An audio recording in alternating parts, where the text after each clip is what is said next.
Now, for drawing stratified squamous, non-keratinized epithelium, you will draw basement membrane, and this is the basement membrane. Just above the basement membrane, you will draw basal layer of low columnar cells.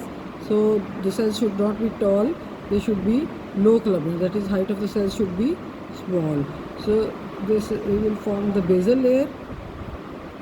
Then above this basal layer of low columnar cells, you will draw several layers of polyhedral cells, and you will draw the polyhedral cells.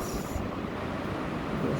So as the surface of this epithelium is approached, these polyhedral cells, they gradually they become flattened. That is, their vertical diameter keeps on decreasing and horizontal diameter increases. So you will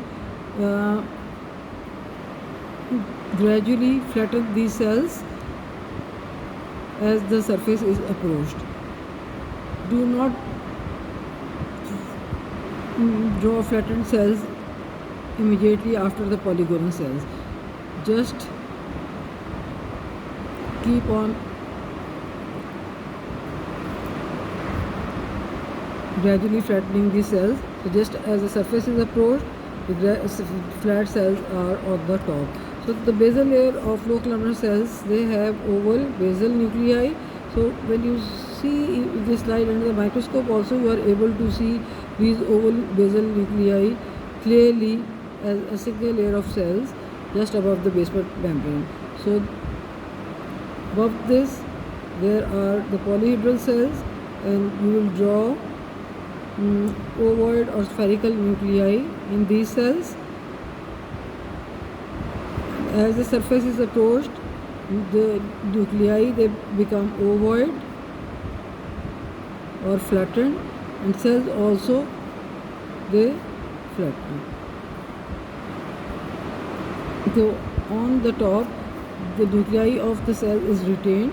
So these are the flat cells or squamous cells on the top, and when the top cells are squamous, we call this epithelium stratified squamous